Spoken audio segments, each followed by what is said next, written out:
welcome to Tell Me Your Story. New paradigms for a new world. We're giving you choices and knowledge of those choices to help make your dreams come true. I'm Richard Dugan, your host, and thank you so much for joining us on the program. We have a very extraordinary program for you today, a returning guest to our broadcast, the author of the book Unveiled.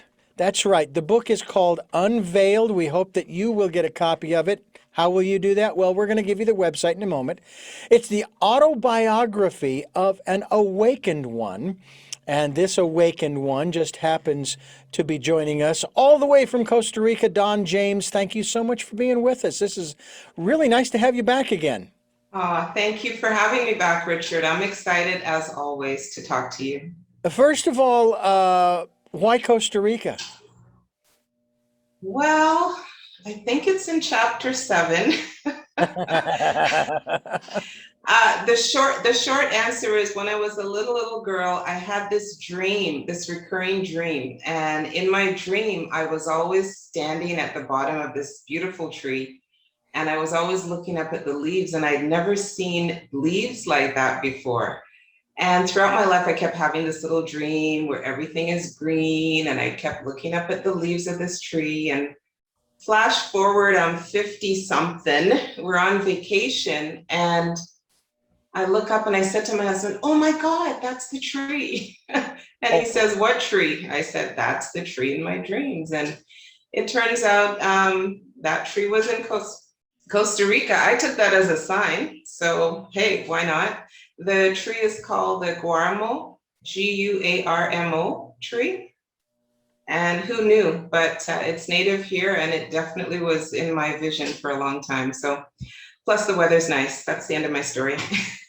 Now, I myself, okay, and we all have our own preferences. I myself would only maybe would visit Costa Rica and Central South America in the winter time. But the problem is that doesn't exist. The equator is pretty much the same year round. So I'm not sure how often I'd get there. But I'm glad that you have found a place and a space for yourself that calls to you, that sings to you and so forth. And it seems to me important that each of us find that place. Don't you think?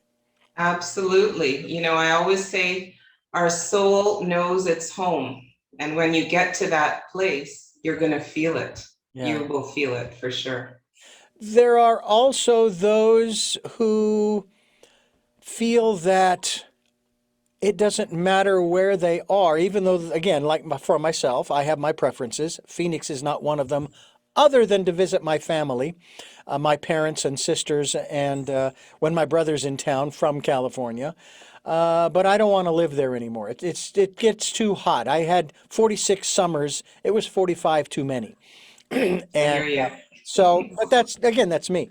But there are those who just feel like wherever they are on the planet, they're home, because the planet is their home, not necessarily a specific place. And I know there are people who travel about constantly. I mean, and it seems to be more and more people are doing that these days as well, whether it's because of the pandemic or because the pandemic opened those doors for them that they'd always wanted to open, to see what was out there. For And sure. yeah. Did you ever have the traveling bug like that? I had the traveling bug, but not for seeing the world. When I first started, when I got onto the spiritual path of teaching, I had the travel bug to meet people and talk. I actually did a lot of public speaking for almost 9 years before I decided to write. So I was public speaking and traveling all over North America. But once I started writing, the doors opened up, and yes, I got invitations to different countries, and I said yes. So it was a different time, and I was out because I needed to meet people and talk to people. But yeah, some of us just, want to travel the world and just take in these new vibrations and scenes and senses and the different foods and cultures. This whole planet it's a learning library, don't you think? Well, absolutely. And that's one of the things we're going to talk about here on the program. that I'm most interested in following up with you on, and it has to do a bit with that in terms of the learning. And we're going to do that as we continue here on the program. But I really want to start out by talking about, obviously, we're discussing this book, Unveiled, and of course, you're being the awakened one. And that's a beautiful thing. But you wrote a dedication. You dedicated the book to your parents whose divine connection gave you life. They were your first spiritual teachers in their unique way, and you're grateful that they taught you how to be resilient as well as to navigate the twists, turns, bumps in the road of your two lives. And I would take it by Yes. that your two lives are the before and after awakening. Yes, sir. Absolutely. Tell me about your parents first. Tell me about that connection because I feel the same way about mine. Yeah, absolutely. There's a saying, we pick our parents, and half the people listening are going to go, no way. The other half might feel we did pick our parents. Um, I would say I was very fortunate to have two parents, and although they were different in many ways, they shared some common traits. And one of those traits was this attitude of never giving up. Come what may, we're going to get through it. And they taught me how to be resilient. They really taught me how to be adaptable and resilient to different environments. So growing up in Toronto, Canada, we lived in different neighborhoods. I went to very multicultural and diverse schools. So I mean, my birthday party looked like the United Nations were meeting. So Oh, wow. I had people from all cultures at my birthday parties. That was just a common thing. I made friends with everybody. But my parents taught me that no matter what you're given, you're going to get through it, because there's a saying, God doesn't give you anything you cannot handle. And that was one of those, mottos way in the back of my head growing up. So despite the physical adversities that I went through, my parents were there in the beginning. There was a period of time where my parents weren't together, yet they both assisted me in their own way when I started to wake up. And I remember my father, one of the first people I spoke to when I had my awakening. And I said, oh my God, I didn't know I could exist outside of this body, And one of the first people I called was my father. And I was in my late 30s. And I said, Dad, you wouldn't believe what happened. Da, da, da, da, da. He goes, hold on. It's okay. You're connected to source. You're going to be fine. I said, excuse me. And I'm like, oh my God. He goes, you're connected to source. You're going to be fine. And then I said, how soon can you get to Canada? And he came up and he stayed with me for months. He brought books and information, and I didn't realize how amazingly well-read my father was until I woke up. I don't think there's a topic he can't talk about. So that was a huge, huge support for me. And then, of course, my mother was also gifted, and I didn't know my mother was a gifted healer until I suffered a very big trauma. And she came and helped me. I had no idea. There's so many things that are not spoken Hmm. growing up. And as little children, you don't really understand certain things and topics, but I learned a lot from both of them. So I'm very grateful that they each came with their own gifts and knowledge, and it helped me immensely. And I don't think if I had had parents that supported me or gave me the belief that I can get through it, I think I wouldn't have been here today, honestly. And it's interesting the way you put that in terms of we choose our parents. I look at my parents, and my father and mother are still alive to this day. And I say that because my father is 90 years old this year and Wow. doing great, doing strong. He jumps up on his exercycle every day for 30 minutes. and goes as far as he's going to go. And my mother, she goes out to I think she goes to a local fitness center doing yoga and so forth and doing all of that. She's been doing that as long as I can remember. Even as a kid, she would watch, for example, she would watch Jack LaLanne, on Yeah. TV and do exercises with him, and Hatha Yoga on PBS. So, Yes. it's a great stuff to have the parents around. And I've had some of the most incredible spiritual and I'll say esoteric conversations because of some of the books I've read. My mother Yes. actually introduced me to a book about chakras called Joy's Way, where it said, yeah, there are 7 main chakras going up and down the spine, but there are a whole bunch of others at the joints and all a bunch of other places. I was amazing Sure. to find this out. My Yeah. father, on the other hand, his spirituality, his inner life, hey, he has kept that private. And I respect that. I don't have any judgment in that regard. That's my father. That's what he's choosing. Yeah. So I just let that be and just enjoy the times that he and I have had the opportunities to share. I've helped him on the computer with audio editing and Photoshop and things like that. He loves. I don't know if he's still doing that or not, but over the last 20 years anyway, or since he retired, he's enjoyed doing that kind of stuff. So they're more like friends than anything else, and I would take it that that's the relationship that you probably have with your parents too. Yeah. Well, my dad is still alive, and he's in late 80s now. My mother has passed, but there's a presence around me, Hmm. and it's always a very loving vibration when she's near. So, yeah, I don't really feel like I've lost her. You know what I mean? Yeah. Yeah, and my dad. Oh yeah, gosh, my dad and I talk a couple times a week, and yeah, it's a lot of fun, and we exchange, books, and we're still chit-chatting about a whole range of topics. He actually, my dad started doing yoga when I was 5, so that was a couple hundred years ago. And listen, I remember I was 5 or 6 years old, and I'd see him in the living room, and his feet would be up on the wall, and he'd be upside down, and I used to go, Daddy, what are you doing? And I see his feet up in the air, and he goes, I'm feeding my brain. And then when I got old, he started talking to me about thyroid and circulation and all this stuff. But when you're 5 and 6, you don't really, really pay attention to what your parents are saying.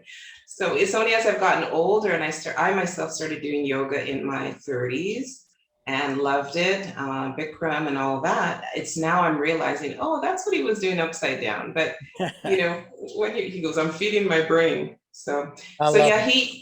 he's been doing yoga forever. He can still outbend me. I'm pretty sure he's that flexible. And I agree with you there, Richard. I think it's important. Like, we're in this body for a reason. It's a vehicle, but it's also a tool. Yeah. We have to move it. It needs rest. It needs hydration. It needs nutrition. It needs movement.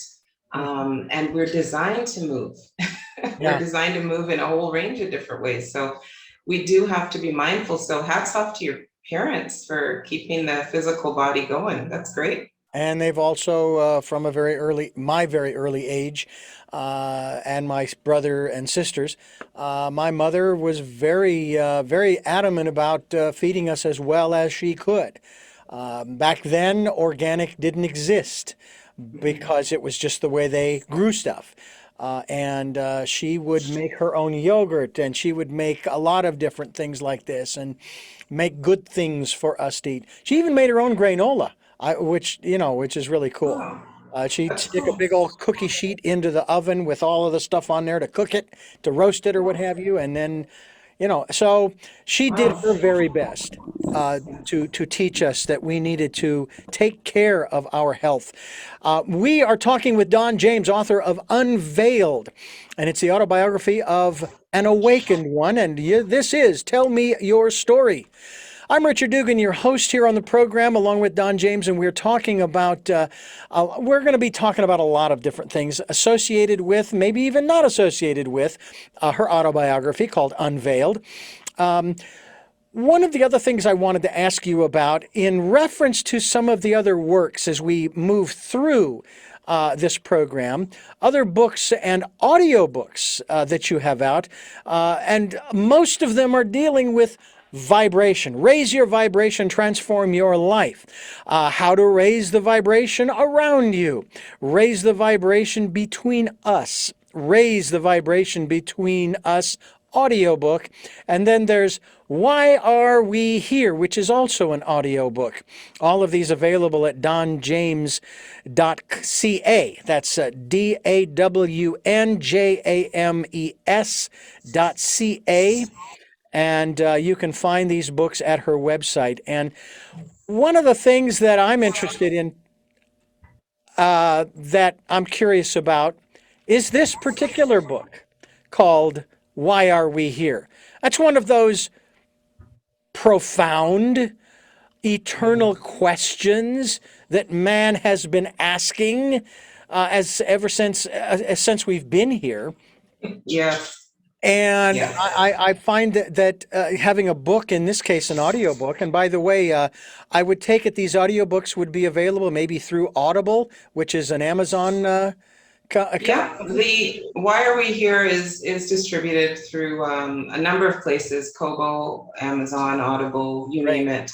At the time I wrote that, at the time I recorded that, I actually wrote it out first, and I said I wanted to do it as an audiobook because in the process of waking up, I was asking myself this question in 2002. So the later half of 2002, I started pulling away from my life, if you will. I started withdrawing from my job. I started withdrawing from food. And I started to ask myself, why am I here? Is this all I'm going to do for the next 30-umpteen years? I thought, oh my gosh, it can't be. It couldn't be. Something isn't right. And for those of you listening, you might get to that point where you sort of done the things you set out to do, but then you're looking ahead going, wow, there's a lot of time ahead of me. What am I here to do? And at some point for me, the value of career and achievement lost its shiny glow. I couldn't care less, to be honest with you. And that's when I realized something was shifting, right? The things that you thought you needed, you wanted, you had to have, no longer had that grip. So why are we here was the question I asked myself. Now, I reflected back on my awakening, and at the time I have a journal. I think I shared it with you last time, and it's somewhere on my desk. I have a journal called the Spirit Journal, and I started writing a lot of questions in that book when I woke up in 2003. I recorded Why Are We Here because when I looked back at some of the big lessons I got, that's what that audio is about. 4 major lessons. There were a lot of lessons, but the 4 that really stood out for me, I shared. One of those lessons is when you think you don't have any options, when you feel you're backed up against the wall, there's nothing you can do, you can't move. The number 1 lesson I learned was you always have a choice. You always have a choice, always. Even when you think you don't, you do. And people go, how could you say that? I remember Don Miguel Ruiz wrote in the 4 agreements, I'll never forget this. One of the 4 agreements, never take anything personally. And he talks about a man in front of an ATM machine, and somebody comes up and holds a gun against their head and says, take out the money out of your bank account. Now, you could panic, you could freak out, you could get angry. And he says, don't take it personally, right? You have in that moment, yes, your life is being threatened. You have a choice. You can either be anxious, totally panicking. You might do something silly. You might think you're, one of the Avengers and try and take the gun from his hand and all that. Or you could kind of compose yourself and remain calm and say, you know what? The objective is to get out of this alive. So let me just do what I got to do and hope to God he doesn't pull the trigger. You always have a choice, even in a moment when you think you don't, because you can choose how you're going to react, respond, how you're going to feel every moment of the day. We're given choices at least 10,000 times a day.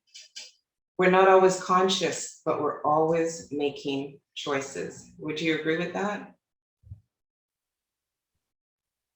Oh, I lost you there, Richard. It's one of the slogans that we have here on this program. We are giving you choices and knowledge of those choices to help make your dreams come true. And I say this all the time. And I'm going to be quoting you now. We always have choices. And I will actually, I usually use the analogy, if you will. It's a real life analogy of the convict, because that's what he was. The convict, Nelson Mandela. He made a choice.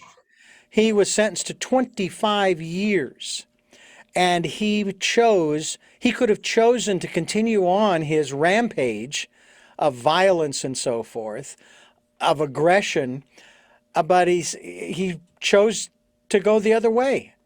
And lo and behold, the man becomes the president of South Africa. Now, to me, there's a man who knew that he had a choice. I mean, he had at least minimum of two choices. Okay? Continue down the road he was going. We knew where that got me. Okay, so what else can I choose? Right. I chose to go a different direction. And it doesn't matter where you are. It doesn't matter your circumstance. As you were just saying, we always have choices. As we here on Tell Me Your Story have choices on the guests we have on our program. And we have chosen today to have Dawn James, author of Unveiled, an autobiography of an awakened one. And we are going to continue our conversation with her here on the program that we like to preface by saying, new paradigms for a new world. We are giving you choices and knowledge of those choices to help make your dreams come true. And Dawn James is helping us to do just that. Give us new choices. One of the other things I wanted to touch on as we continue going through the work called Unveiled is that people can actually get in touch with you, not only through your website. You actually have a couple here that you've got listed in your book, at the back of the book, having to do with joining you for high vibration experiences at soulfulhealingretreats.com. Now that's a C-O-M. soulfulhealingretreats.com. We want to talk a little bit about that, but you also have your website, which is donjames.ca, and that has to do with the products and services as well as resources that you make available. And we also could give out a publishing outlet, if you will, called publishandpromote.ca, which is something that you share with people who are ready to share their story. You can and you can help them and show them how they can publish, right? Absolutely. You know, Richard, some people say to me, Don, what do you do exactly? And, my answer, listen, my answer, I have a really simple answer. I came back to life to teach. The other thing that was gifted to me in 2003, I had a lot of physical changes I went through in 2003 when I woke up. So essentially, in this 3D plane, we're operating, we're pretty dense. But when you leave your body, when your heart stops beating, when you cross over, when you realize you have a spiritual essence, your vibratory rate goes up exponentially. And you're no longer just thinking about the things that you can see and touch and feel. You are feeling subtle energies of your bodies, which I'll talk about in a moment. You're also feeling subtle energies around you. I have a very intimate relationship with the sun to this day. I feel the sun. I could stay up until 3 a.m. and I will get up at 5:15 when the sun comes up. It's just how my body responds to certain energies. So when people say, Dawn, what do you do? Well, I teach and I hold space for others to heal. And so one of the gifts that I explored coming back was the healing arts. I studied Reiki. I started looking into pranic healing, but I've always been a music girl. I love music. As you know, I've been playing piano forever since I saw Liberace on TV in 1969. I'm going to date myself, Richard. I'm right behind you. I told you, I'm right behind you. And so one of the physical changes that I experienced was some of my senses got very heightened. One of them was my hearing. So when I play certain instruments in a room with people, I'm actually listening to the people in the room. It's like a nonverbal communication. It's quite amazing. And this mainly comes from the quartz crystal singing bowls. It's kind of like a translator between you and me. I can't even explain it. I stopped trying to explain it, but I hear much deeper when I'm playing that instrument in a group and I do sound healing. So that's it. I teach and I hold space for people. And I honestly believe we each have a unique story. Nobody's walked in your shoes. Your siblings haven't walked in your shoes. Your parents don't know your journey. Only you have walked in your shoes. And so for the people who have a burning desire or a need or a calling to share their story to help others, I'm very much willing to help them get there. And that's what Publish and Promote's all about. I love helping people move along. I think we all have work to do on this planet. And I think as we see each other, not as physical beings, not as the titles that we wear, we see a soul on a mission, on a calling. We see a soul with a purpose. We see even young people that have such a drive, right? I just watched the We Rise Up Summit. There was a 21-year-old Indigenous young man who just blew me away. At 21, he's been an earth guardian for almost 11 years. And the amazing things he's doing on this planet for climate change, I mean, it just gives me so much hope. So, as we meet people and we travel and I connect, when I see someone who has a beautiful story, I help them move along. And we're all here to help each other at the end of the day. Absolutely. A beautiful analogy was shared with me that we're all climbing this ladder, and we have one hand up. Someone above us is helping us up that ladder, and we have one hand down, helping someone up from behind. Yeah, And I feel that every day, Richard. I feel it every day. we're Thank talking with you. Don James. I'm talking with Don James. The title of the book is Unveiled, and it is the autobiography of an awakened one. And you have been awake for, shall we say, almost 20 years, 18 years, as of this conversation anyway, in Yes. 2003. Yeah. One other area that I want to touch on as we continue here on the program is the foreword in your book by Michael Moon, and we will talk about that as we continue here on Tell Me Your Story.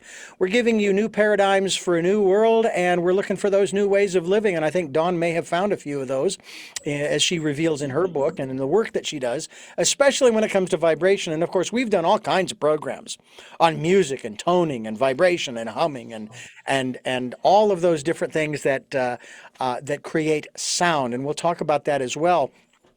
But your foreword is written by an astrologer, a composer, among other things, a Michael Moon. Introduce us to him, and why was he significant in this foreword? Michael Moon, I met Michael Moon through our joint love of being sound musicians. And we happened to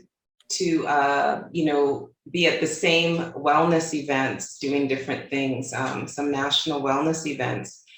And my background, way back when, I loved math, I loved music, I loved architecture. So I studied a lot of these topics. Unbeknownst to me, Michael and I had a lot of parallels. When I was looking for an answer, Richard, into why I woke up when I did, why I came back when I did, I reached out to Michael Moon, and I do talk about him in, I think, chapter 6.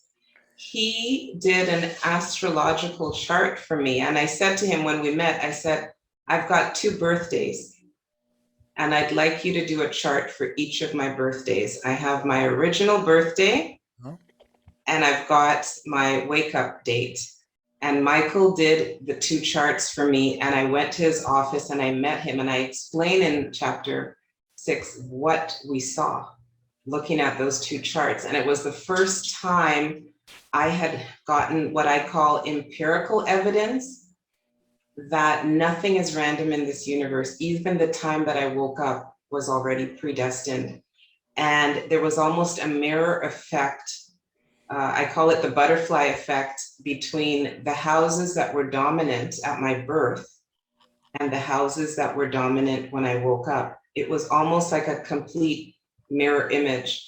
And so when Michael revealed that to me, that was the first empirical evidence I had that, okay, this wasn't just a random fluky thing that just happened. Because let's face it, I think I told you when I first met you, I was not a meditator. I wasn't doing breathing techniques. Up to this day, I haven't smoked anything.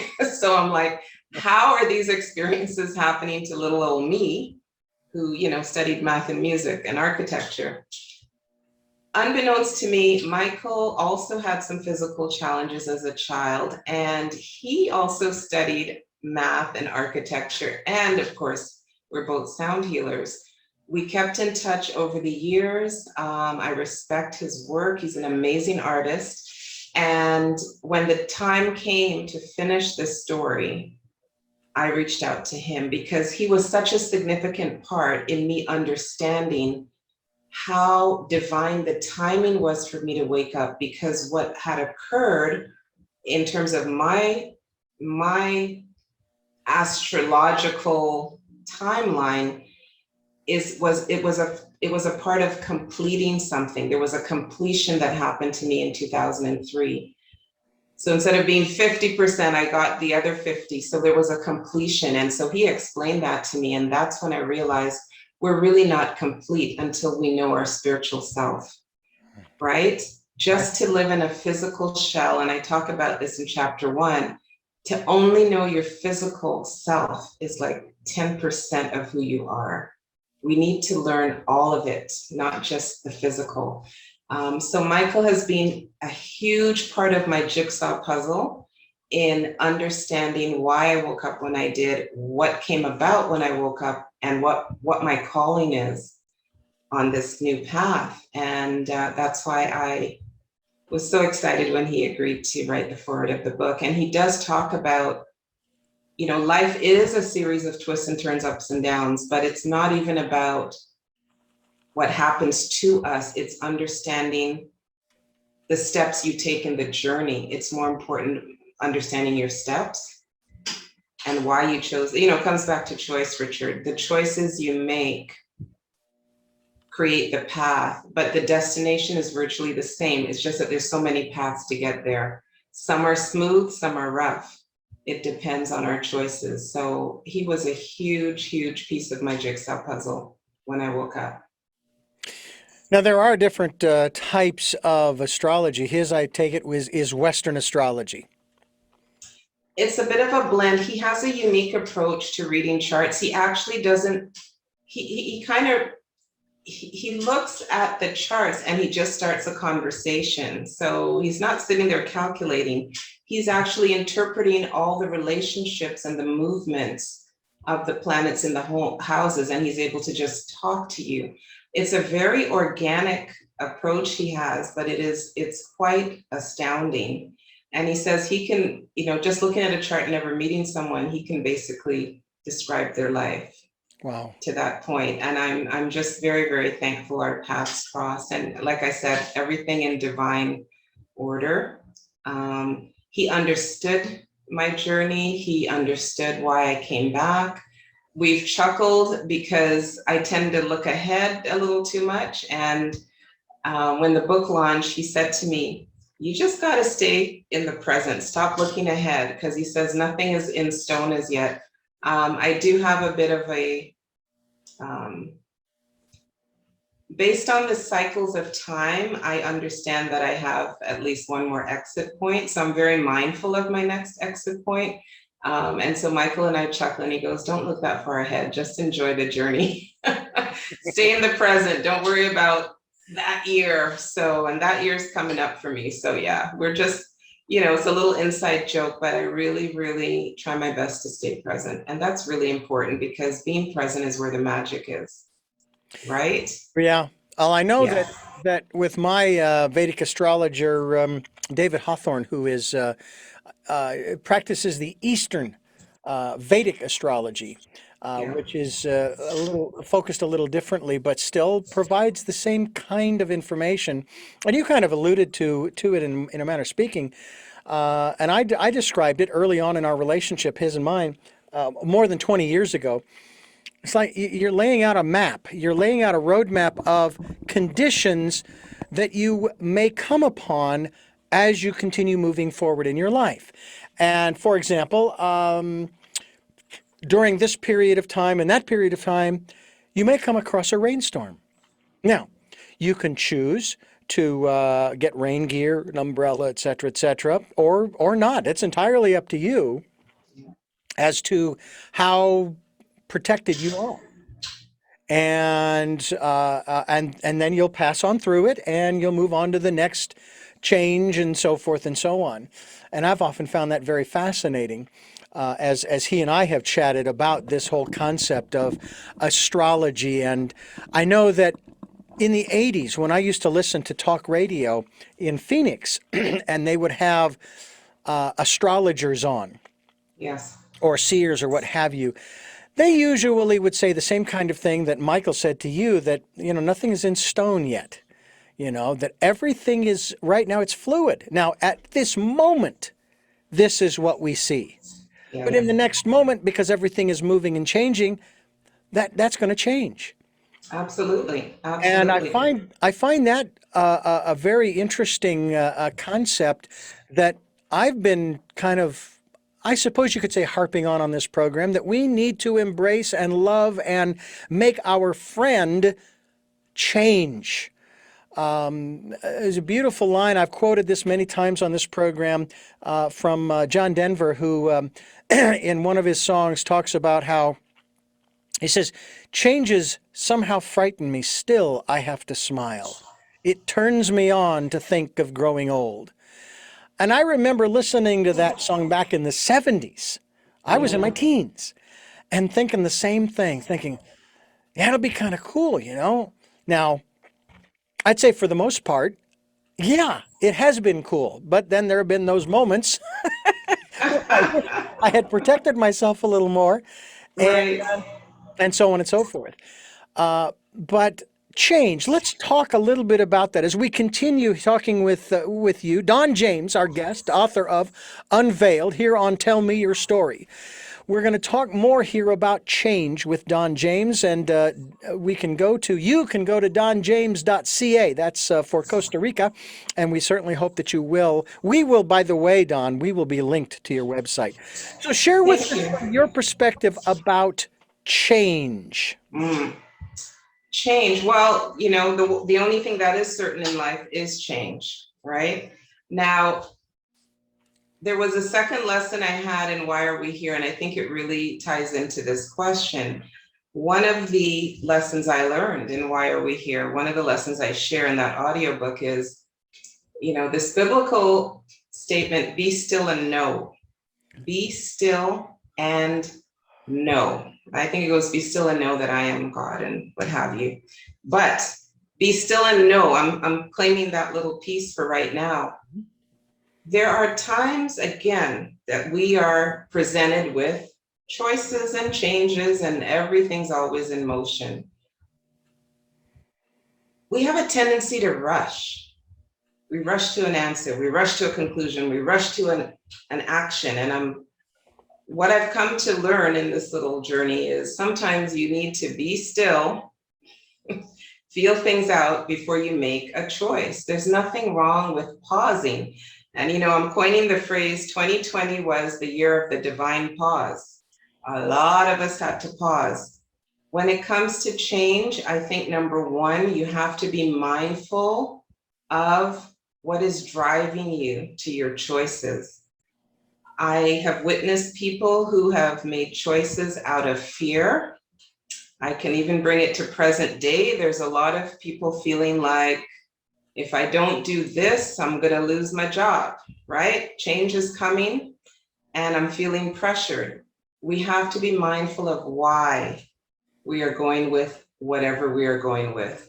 One of my beliefs is I don't do anything out of fear. I'm not going to move in this direction because I'm afraid of going in this direction.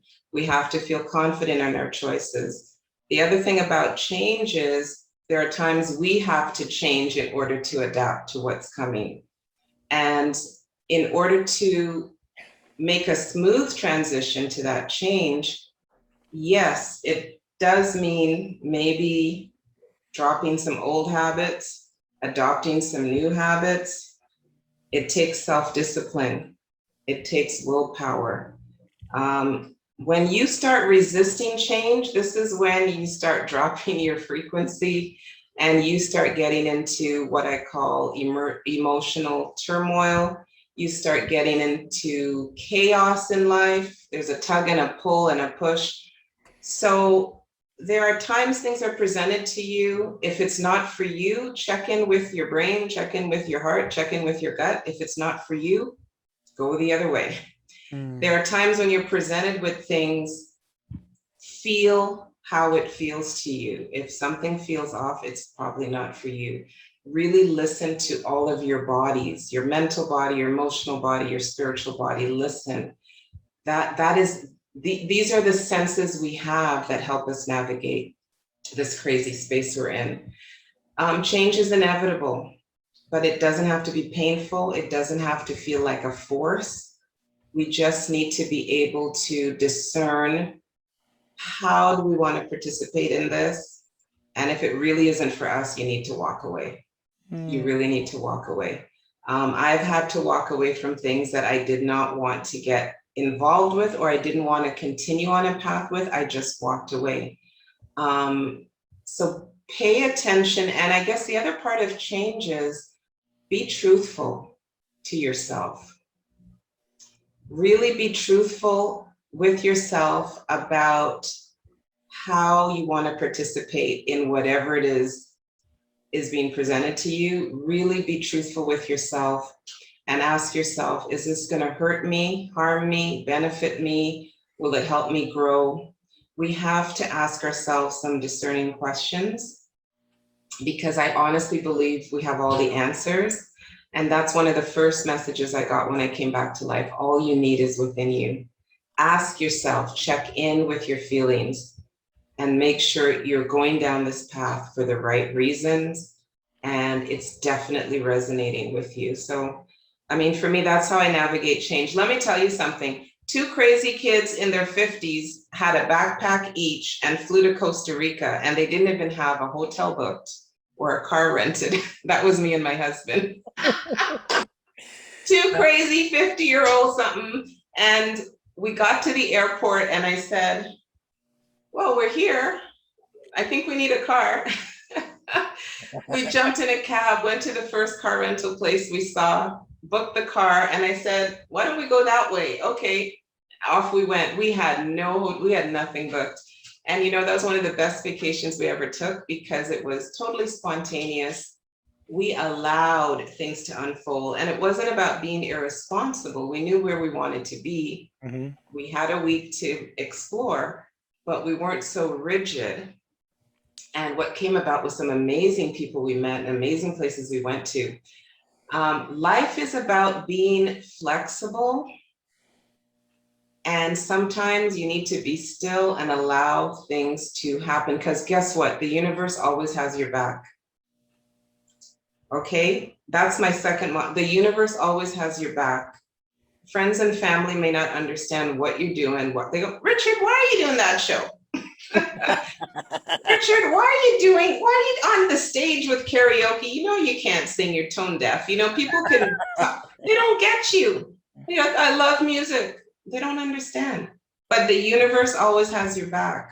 Yeah. So having that knowing and that trust and that confidence helps us navigate this crazy thing called life, I think. That's been my journey. Let me tell you, I remember practicing for a piano recital. I was going to be 10, and I was practicing for my second recital. And my first recital was very memorable because I couldn't see a thing when I sat down to play. And I was getting ready for my second recital. And the day of the recital, call it nervousness, anxiety, whatever, before I even finished leaving the house, my vision started closing in on me. And my mother ran to the kitchen. She got me a cold glass of water because I would always feel really, really hot before I lost my sight. And I'm sitting on the bed and she handed me this glass of water and I'm drinking this glass of water to cool down. And my mother says to me, I'm going to be 10. What would you like to do? 10. Mm. And I thought, I've been practicing this piece for weeks and weeks and weeks and probably months. And I said, I still want to go to the recital. Couldn't see a darn thing. She gave me her arm and we walked down the street, got on the little public bus, and she took me to that building, got me where I needed to be, and I did my recital. Imagine a parent saying to you at 10, what would you like to do? I could have said, oh my God, I can't go anywhere. I'm going to fail. I'm going to flop. I'm going to this. I could have said all of these things. I could have stayed at home and moped for another couple of months. But I said, my God, I've been practicing this for weeks and weeks. I'm ready. Let's do it. I'm going. Come what may. And so I trusted the universe had my back. I also knew in my heart and soul I could play that piece, whether I could see the keys or not, because that's how I practice. I practice. So yeah, I think for me, change, you have to embrace change, but you also have to be ready to make some adjustments in your life when things change. And I think that's really what I'm trying to say. You don't want to be feeling like you're forced to do anything or you're putting up a lot of resistance. Really get crystal clear on how you need to adjust yourself to the change. Because if you can't adjust yourself, you're going to have a very bumpy ride in life, right? Yeah. We can't control the weather. We can't control that. There's so many things we can't control. But you know what, Richard? We always have a choice over our emotions, how we respond to change. And that's what I keep in the forefront of my mind. How do you want to respond to this situation? You know, you've led us to a spot where I need to remind our listeners about, and that has to do with asking them to participate in something we've been promoting since September of 2019. Now, initially, it was focused on a specific year, 2020, the year of perfect vision. And as we got close to the end of that, I'm going, what am I going to do now? I mean, the year's over. Well, we're in the decade of perfect vision, the 2020s, and encouraging people to go within, to trust and listen to that still small voice. Talk to us about that aspect of our inner lives and its importance, especially when dealing with this issue, this concept, if you will, called change. Yeah, thank you for that. I feel, first thing I'm going to say is, I feel last year was a huge opportunity for everyone, no matter where you are sitting, to pause and start reflecting on your life, reflecting on your choices, reflecting on your relationships, reflecting on your lifestyle, I think last year was a huge opportunity, and it's still continuing. Millions and millions of people. I think you've heard about the Great Resignation. Have you heard that phrase? I This. have not. Oh, okay. So Geez. because we've gone from a in-person state of business to a virtual state of business, it has now opened up the globe for people to live and work anywhere because we're so virtual. Mm-hmm. And in addition to that, it's opened up many doorways for people to explore other ways of making a living. So it's been the last 18 months is being called the Great Resignation. Millions of people have left the workforce and they're not going back. Millions. In Canada, they had 2 million women have left the workforce. They're not going back. That's just one snippet. But around the globe, everyone's sort of going, wait a minute. If I don't need to get on a train and a bus and go over here and spend 10 hours a day and then commute back home, and they're all exploring different things. However, in order to make a shift, we have to start connecting to our inner world. One of the things I talked about on a few podcasts I did last year was we have an outer world and we have an inner world. Mm-hmm. The outer world is like walking on quicksand right now. We're not feeling safe, comfortable, confident. It's chaotic. It's tension. There's so many ripples of division on so many topics. This is where we need to tune in, our inner world. Because, as we said earlier, in order to make a choice, you have to be clear on what's important to you, what's meaningful to you, how is it going to shift you. If you don't have a connection to your inner world, how do you make a conscious choice? How do you weigh the pros and cons of anything? Our inner world is where we have to start healing ourselves. It's not out here. You can sit on a couch and talk to a therapist, no disrespect. You can sit on a couch for a couple of decades and keep reliving your daddy issue and your mommy issue and your partner issue till the cows come home. The turning point is always in here. Can you release? Can you detach? Can you forgive? Can you forgive yourself for making mistakes? All of these things is an inner job. Yeah. And so your inner world is the part that needs reconnecting right now. We have so many distractions, Richard. This generation, the under 30 crowd, has more mental distractions today than any other generation. You know, I remember when we had the phone plugged into the wall. Now we've got like 18 different social media platforms. And listen, did I tell you the story? I was driving in my car the other day and I heard ding, ding, ding, ding, ding, this funny noise. I didn't know if it was my phone, my app, my WhatsApp, my Facebook. I didn't know what the frick was ringing. By the time I'm like trying to figure it out, it stopped ringing. I said, thank God the phone stopped ringing. I couldn't tell who was trying to reach me. There's too many choices. Yeah. So the inner world is where we need to cultivate our identity. This is where we need to release emotional pain, trauma. This is where we need to get mental clarity is in here. And most of all, and maybe not most of all, but another aspect of the magic of our inner world is to cultivate what I call joy. I believe joy comes from our soul. If we cannot find joy in the day, in the week, in the month, our soul is crying out, please, lighten up. We have to cultivate joy. It's an inside job.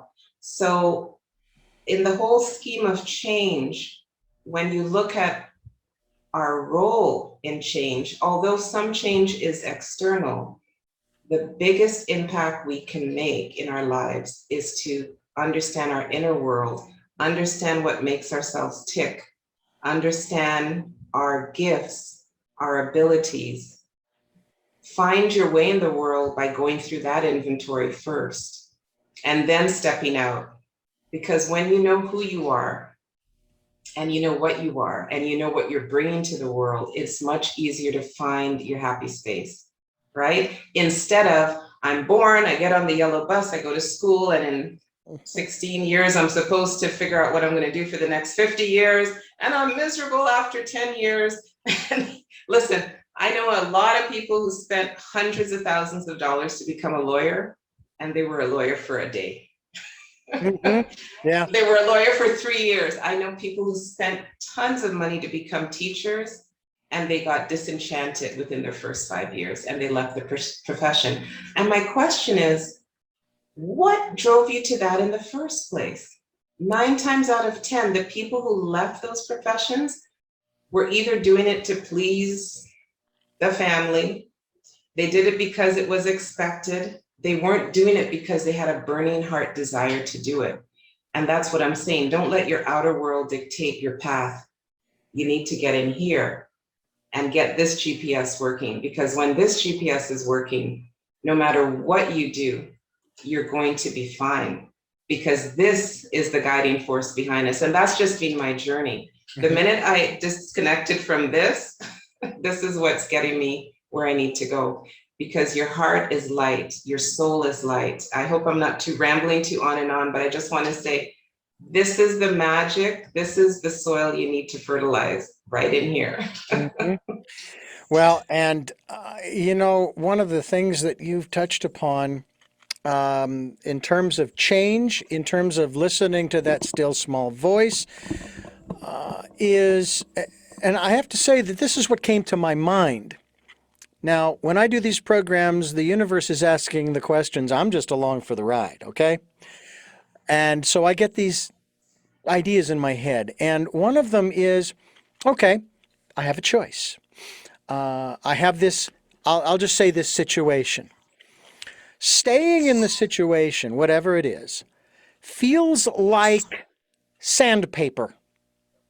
Mm. And as mentally challenging and unnerving as the other choice is of leaving that situation, it doesn't feel like sandpaper. It actually feels like freedom. It actually feels like I can breathe. I can just breathe freely without any concerns. And that's kind of what came to me as you were talking about all of this, in Yeah. terms of the still small voice, in terms of change, and quite honestly, in terms of, though your experience is going to be different than mine, waking up, awakening to the realities of who I am and what I am. And when I use those terms, I speak in a more pluralistic sense of the people that are listening to the program. Yes. Yeah. But we're all going through that. And, you know, it would be sort of the equivalent, Don, of one day you wake up Mm. and your relationship feels like sandpaper today Mm. and it won't go away. Ouch. And now you have to decide, what am I going to do? Do I stay and get roughed up? You know? And Mm. again, we're not talking about externally roughed up. We're No, talking about internally, no, I mentally. get it. I get it. Trust me. I mean, you know, some of the holistic people I know, they're doing wonderful things and, you know, helping others, and yet their partner, I'm going to give an example. I've heard many people say, "Oh my God, my partner doesn't get it. They don't support me. They're low vibration," you know, and how do you keep going? That's one example of sandpaper, right? And you know, for me, when I woke up, it was very, very, very challenging for my partner, because he's a meat and potatoes 3D guy. And here I'm like, angels came to my bed, and I'm like, you know, I'm telling him all these stories. And like, what?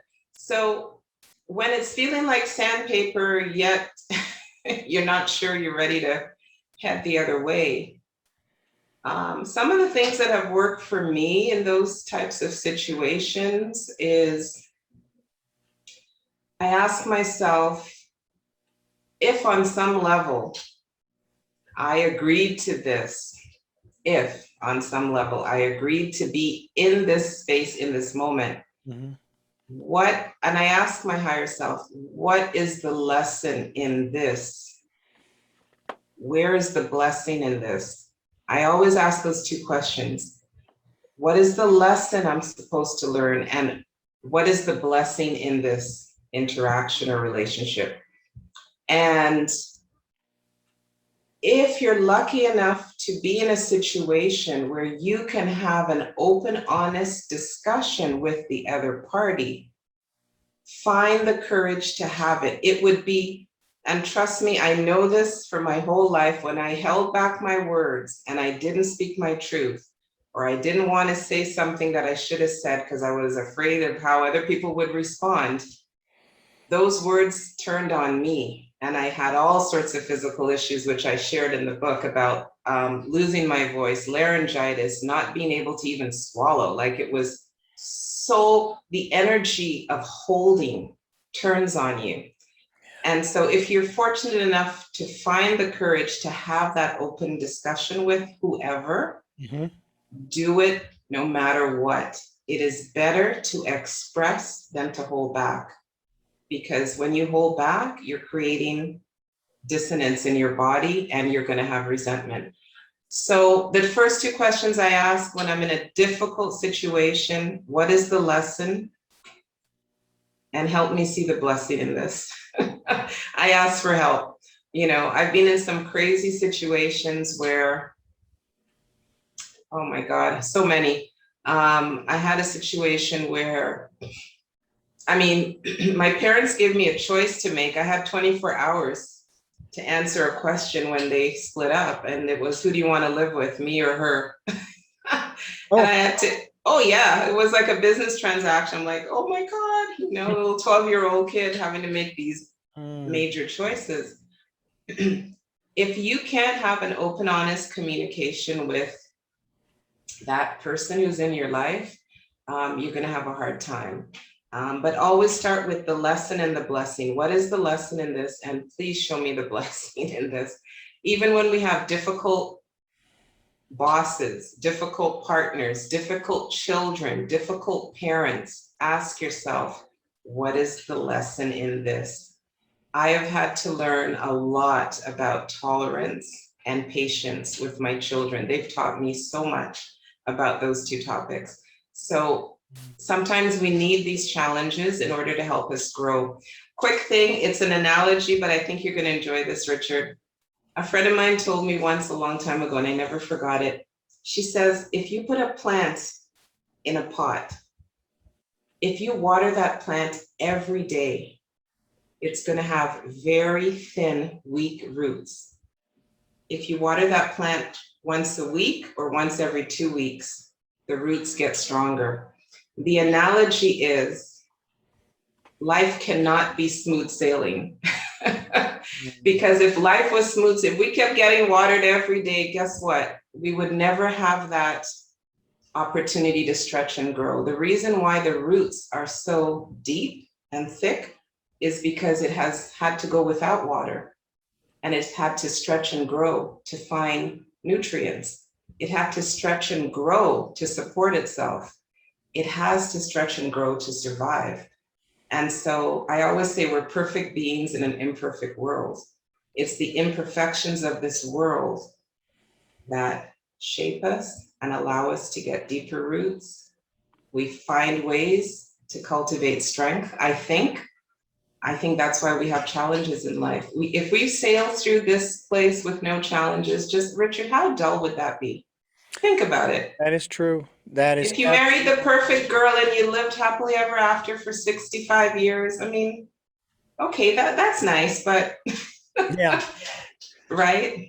And yet that's where a lot of our nursery rhymes, or not nursery rhymes, but children's stories, that's the way they want to end is, and they lived happily ever after. And the reality isn't that. It's No. that they lived happily and frustratedly and all of those things that are part of this life. And Yes. you know, and then you know, and that's just part of what we're here to experience. One other Yeah. thing I want to add, you know, I could not agree more with you in reference to forgiveness, especially forgiving oneself. Oh, yes. But one of the things that I was challenged on not too long ago, someone said to me, in reference to, all of the mistakes that you have made, Richard. And I actually turned around and said, what mistakes? What are you talking about? I haven't made any mistakes in my life. I have had learning experiences. And I realize that there will be those who will, they will look at that and go, you mean to tell me that you've never made a mistake? That's not the point. The point of this life, as you have said, Dawn, is that we're here to learn.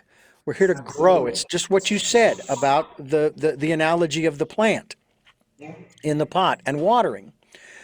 And there are things that have happened in my life that maybe at some point along the way I might have said, I wish I hadn't done that. Mm.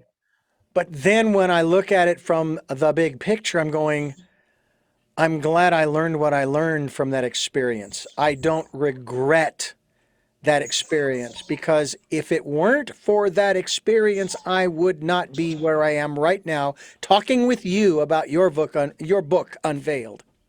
Yeah. I love what you just said about mistakes versus learning opportunities. One of the authors that really touched me was Gary Zukav when he wrote a book called The Seat of the Soul. And he talks about authentic power in that first chapter of that book. And one of his definitions is, when you understand that we are here, this is a huge playground for us. When you understand that we are here to learn and grow, he says, approach each day with the maximal opportunity to learn and grow. I'm paraphrasing. Mm-hmm. He says, approach each day from that place, that this is an opportunity to learn and grow, and make sure your choices are conscious choices, because in consciously choosing how you participate in this playground, that is how you develop authentic power. It's all about making a conscious choice, Yeah. right? Yeah. And this is why I said be still and know is not just about being quiet. It's about observing, reflecting, discerning before you respond. Because when you start getting into that place, and I always say, if my heart doesn't feel good about it, I'm not doing it. So you have to observe, reflect, discern, and weigh the pros and cons. When you get to that space, then it's so much easier to navigate and make conscious choices. So yeah, I can understand. And I honestly believe I cannot say there are any mistakes in life. I also come from that place of, and I always say, hey, we're going to have a learning opportunity. Even when I was managing people in corporate, and let's say an employee keeps making the same mistake over and over again, or they're not doing something properly, we're going to do some training. This is a learning opportunity, right? So that's kind of how you have to look at life. If you picked up a pencil and you're trying to draw the letter R, you're trying to spell your name, and if you couldn't get that R to look like an R and you just, oh, forget it, you gave up. If you never picked up a pencil again, guess what? Right? You wouldn't be writing today. You wouldn't be doing anything. You have to be able to push ahead. We learn from making, quote, mistakes. That's why the fundamentals of school back in the day was repeat, repeat, repeat. It was all rote learning. Right? You're creating new tracks in your brain to remember these things like multiplication and division and the vowels. So there's something to be said from that space, but no one is born knowing how to run and jog and eat with a spoon. And you have to have a couple of lumps and bumps to get there. But this is how we grow. This is how we grow. So yeah, and the analogy I shared in my book, I said, I think the most fascinating time in our lives is from birth to 18 months. Look at how much you learn in the first 18 months of life. And guess what, Richard? You never even entered a school. You learn a language. You have to learn to crawl, to walk, to sit, to stand, to use the bathroom, use utensils, language, all of it, questions versus answers, all of it, colors, shapes. We learn so much before we even enter school. And that's to tell you how innately intelligent we are. Yeah. So I say, come to it from that space of, yes, forgive yourself for believing you've made mistakes and embrace the fact that you are on a learning journey. You have many opportunities. Some of us need repeat lessons. Some of us don't. I think Elizabeth Taylor was married 7 times. Yeah. She needed some repeat lessons. I certainly didn't need that lesson repeated in my life. But the point is, some of us need repeat lessons, whether it's work, partners, whatever. But the key is, can you be still and take into account what has transpired? What have I learned? How have I changed? What have I received? What have I gained from this experience? Right? If we don't ask these questions, it's like you're ignoring the universe. The universe wants you to say, hey, yeah, I got it. Thank you for the memo. Let's move on now. Please don't send me that one again. We're talking with Dawn James, and her book is Unveiled, an autobiography of an awakened one. I'm Richard Dugan. This is Tell Me Your Story. We are bringing you new paradigms for a new world here on Tell Me Your Story, giving you choices and knowledge of those choices to help make your dreams come true. And we are here Sundays at 7 a.m. and 7 p.m., Monday mornings at 1 a.m., and our special edition of Tell Me Your Story is at 9 a.m. on Wednesday mornings. We hope that you will listen to those programs live at richarddugan.com. We have a link where you can listen live at those times to the stream. But we also podcast these programs on SoundCloud, iTunes, TuneIn Radio, Spotify, Stitcher, Player FM, Blueberry, and many other locations, iHeartRadio and Amazon Music. So I hope that you will take a listen and subscribe. But we're also on YouTube where you can watch these interviews. I hope you will subscribe. YouTube channel is Tell Me Your Story, Richard Dugan. Just look for the guy with the hat. And we also hope that you will participate in the decade of a perfect vision, the 2020s, so that spend that time. Even one of my guests said 60 seconds. Just start with 1 minute. Just 1 minute, okay? And then try to add to it, maybe 30 seconds, maybe another minute and so forth. And just start building slowly, okay? So that you can build your confidence. Hope that you will do just that. And if this program resonates with you, we hope that you will support it financially by going to PayPal. Insert my name when you're going to send, richard@richarddugan.com. My email address, richard@richarddugan.com. Dawn, you had something that you wanted to add to that as far as 2020, the decade of perfect vision. Yes, 2020 is the decade to strengthen your inner world. It is the decade to get clarity on how you want to be in this world. It's listening to your higher self, getting in alignment with your calling. Many of us are not on the path we need to be. And the reason, and the way you know you're not on that path is when you feel dissatisfied, disillusioned, or disconnected. That stirring in your soul is trying to get you to pay attention. There's something else. I have 2 really beautiful gifts I want to share, if I may. Please. I have 2 gifts to share. Anyone listening or watching today, if you are looking to strengthen that inner world and get in touch with all your gifts and abilities, start living in alignment, I have a free introductory journaling program to connect to your spiritual self. And that's journalwithdawn.com. If you are ready to express your truth and claim your story, stand up on your story, and really begin to heal from that place of understanding that you are divinely guided, even with the bumps in the road, I have a free webinar called Write Your Story. And you just go to writeyourstory.ca. It's a free 1-hour webinar. We teach you different approaches of writing your story, different techniques. You'll be doing some writing prompts with us. It's on demand, so you can watch it anytime. But what I'm finding since last year, a lot of people are now taking the time to journal and write and really think about who they are. They're redefining themselves. People want to rewrite their life script. And I think it's a beautiful time. And it's time for us to go back into that creativeness that we are all born with. You know, we spend so many decades up here, Richard. And if you think about here, it's a long journey from here to here. The creativity comes from passion. Passion comes from the heart. So I'm inviting you, whether you want to journal with me, go to journalwithdawn.com.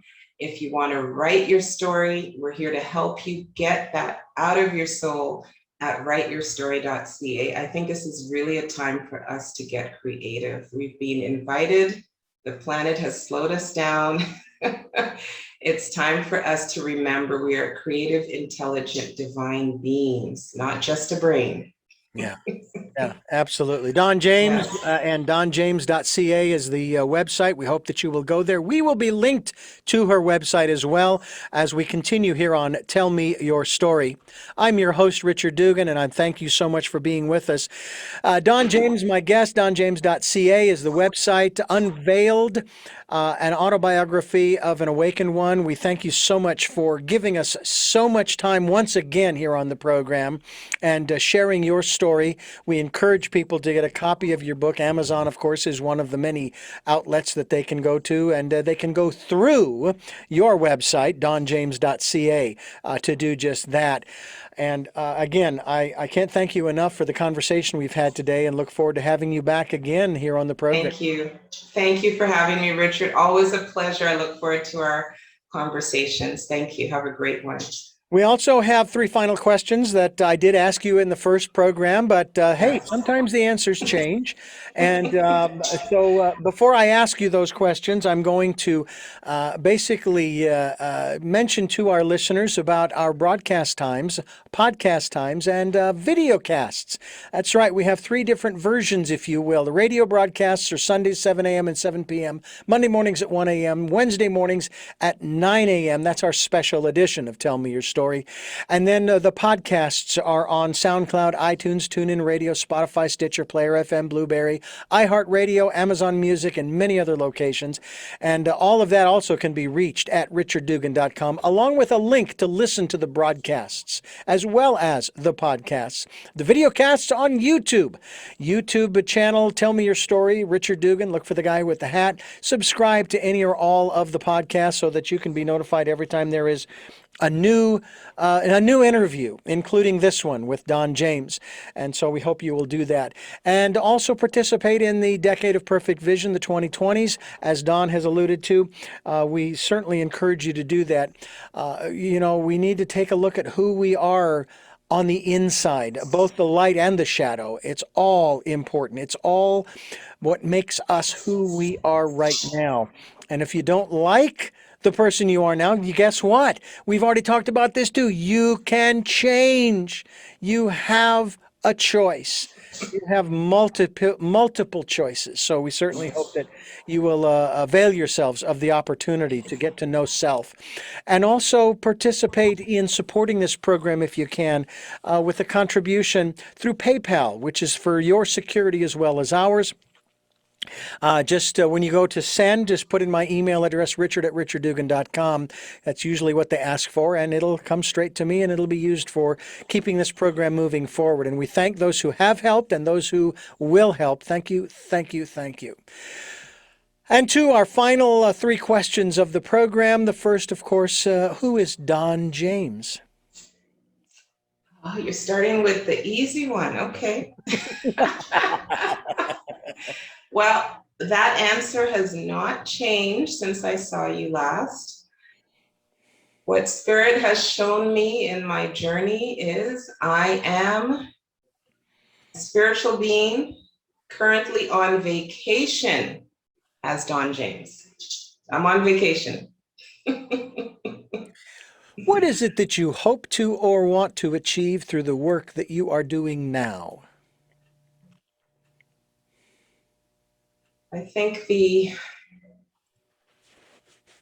I think the primary mission I had coming back here is to teach people how to elevate their consciousness and start living in alignment with their heart, their soul, and their spirit.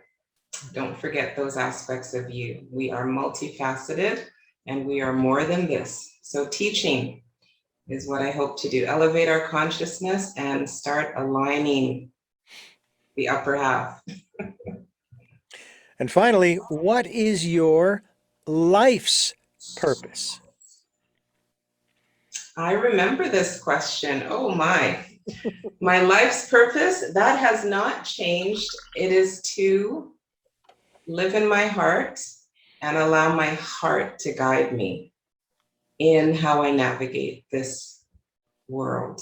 I'm living in my heart. And it took me almost 40 years to get there. And the last 18 years has been quite amazing living in that space. So that is what I've learned. The biggest lesson is to live in my heart. Again, Dawn, thank you again for joining us here on the Thank program. you. And we Thank you. thank you for listening to and watching. Tell me your story, New Paradigms for a New World, as we give you choices and knowledge of those choices to help make your dreams come true. And until our next broadcast, podcast, videocast, love to love.